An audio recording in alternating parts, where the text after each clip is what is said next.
started with a request from an antique dealer, C.L. Prickett, to help identify the source with the desk and bookcase back in the back. They knew it was from Salem, and Joyce and I had worked on Salem furniture for some time. We also knew that we did not believe that the common attribution to Henry Rust was valid. We thought it was probably Nathaniel Gould before we ever discovered the ledgers. He is the only name we put in on the Google search. We checked the family history, looking for all secretaries made between 1750 and 1790 that appeared in their inventories. The family was from Boston, and we said, we're going to change our tactic. We know this piece was made in Salem. We need to find out what chain of the family had Salem connections. This isn't a Boston piece. And after a few weeks of being frustrated, Joyce made the key discovery. I Googled Nathaniel Gould, and it came up that Massachusetts in Boston had 3 ledges, but it didn't say what kind of ledges. So we trucked into Boston. Or what his occupation was. There were a number of nothing, yeah. Huh. And I called him and I said, this might be important.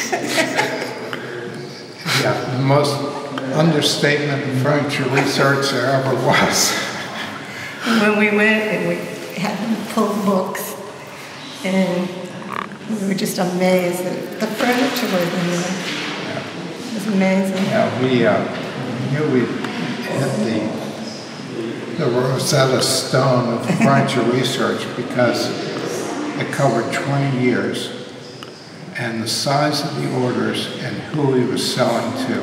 It was all the prominent names in Salem: Cabot's, Higginson's, Lee's, Derby's. This guy, and he's doing it consistently, year after year after year. This guy is super important, and so that's how we discovered the ledgers. What was it about the original desk and bookcase that sort of made you think Nathaniel Gould as opposed to Rust? 2 critical factors. Nathaniel Gould's signature, which we knew what a valid signature was from deeds. We didn't need the ledgers to validate the signature.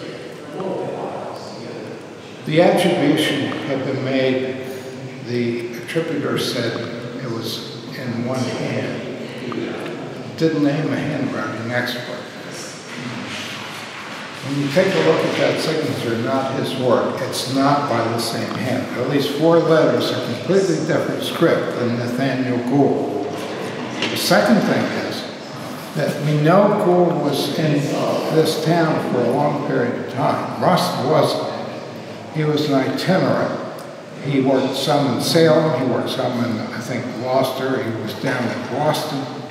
And you don't establish clientele, a relationship with clientele of the magnitude, because we knew the furniture was coming through Derby. We didn't know anybody else, but we knew Derby's had purchased it. It didn't make any sense that Rust had that cash with those people. Right. That makes perfect sense. You know, you need to have something established to be able to... The other thing that happened, Rust is only signed one piece. It's a flat front desk, like the one on the far side. If that's a piece you sign as your signature work, something is wrong. I tried to find that desk through SAC for about 5 or 10 years. They'd sold it. And the guy that owned it would never let me go see it. Finally, he donated it to the Met. And Maury Heckscher from the Met called me and said, I've got the Rust desk. And I went up there and went through all the characteristics of the construction. Nothing like any of this furniture. That was a proof right there. When you could see Rust. That's good. I mean, that gives people an idea that, you know, it just wasn't some kind of a hunch. I mean, you've actually done the research to get to that hunch. If he hadn't found these letters, I was ready to write an article. This is Nathaniel Gould for these reasons, bam, bam, bam, bam. And the rust desk is a proof of the pudding. Well, it's a good thing you found the ledgers then, because that just stopped him from being, speculative.